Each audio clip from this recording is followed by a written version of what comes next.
সেদিন ছিল 2রা এপ্রিল। সকাল সকাল গরম ভাত খেয়ে লাগেজপত্র গুছিয়ে নিয়ে আমরা বেরিয়ে পড়েছিলাম শিয়ালদাতে ট্রেন ধরবো বলে। আমাদের গন্তব্যস্থল ছিল সিকিমের পেলিং আরও কিছু জায়গা। আমরা সকাল 8:30টায় গরম ভাত খেয়ে বেরিয়েছিলাম, কিন্তু আমার ছেলে এত সকাল সকাল ভাত খেতে পারেনি, তাই ওকে রাস্তাতেই ভাত খাইয়ে নিয়েছিলাম। তো আমি যেখানেই যাই ছেলের জন্য ভাতটা এইভাবেই প্যাকিং করে নিয়ে আসি। আগের ভিডিওতে তোমাদের সঙ্গে শেয়ার করেছি। তো কথা বলতে বলতে এই যে পৌঁছে গেলাম শিয়ালদা স্টেশন। আমরা যখন কোথাও বেড়াতে গেছি হাওড়া থেকেই ট্রেন ধরেছি। দীর্ঘ বছর শিয়ালদা স্টেশনে আসাই হয়নি।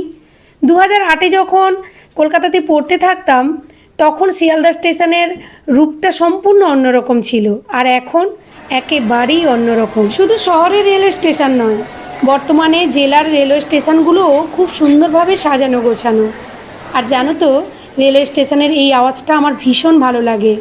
আর স্টেশনে এলে মনে হয় মানুষ কত ব্যস্ত আর সময় কত মূল্যবান। আমরা এখন শিয়ালদা স্টেশনে পৌঁছে গেছি, তো একটু বসবো, অনেকটা আগেই চলে এসেছি। তো ভালোই হয়েছে, আসলে আমরা একটু আগেই বেরিয়েছিলাম, কেননা এখন ভোটের সময়, জন্য আমরা তাড়াতাড়ি চলে এসেছি। দেখলাম রাস্তা একেবারে স্মুথ, কোথাও কোনো মানে জ্যাম ছিল না।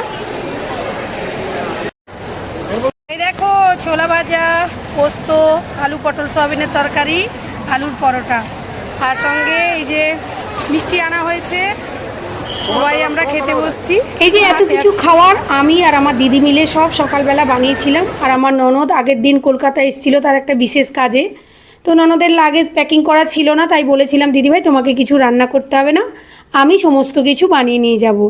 তো আমি আমার দিদি সব কিছু মিলিয়ে বানিয়ে নিয়ে গেছি, কেননা কিছু তো খেতে হবে। সেই সকাল 8:30টায় আমরা খেয়ে বেরোবো, মানে দুপুরের দিকে তো খিদে পেয়েই যাবে। রাতেরও খাবার আমরা বানিয়ে নিয়েছিলাম। খাওয়া দাওয়া শেষ, এবার আমরা চললাম ট্রেন ধরতে। ট্রেন অলরেডি চলে এসছে। ট্রেনের টাইমের অনেকটা আগেই আমরা স্টেশনে পৌঁছে গিয়েছিলাম। যেহেতু আমরা প্ল্যানিং করে রেখেছিলাম ট্রেনে ওঠার আগেই ওয়েটিং রুমে বসে আমরা খেয়ে নেব, তারপর ট্রেনে উঠব। তো সেই মতো আমরা ওয়েটিং রুমে বসে খাওয়া দাওয়া শেষ করে তারপর ট্রেনের দিকে রওনা দিচ্ছিলাম। ট্রেন অলরেডি এসেই গেছিলো টাইম মতো। তো ওই সময়টা ভোটের সময় ছিল, তো প্রচুর মানুষ যে যার বাড়ি যাচ্ছিল, কেউ বা বেড়াতে যাচ্ছিল।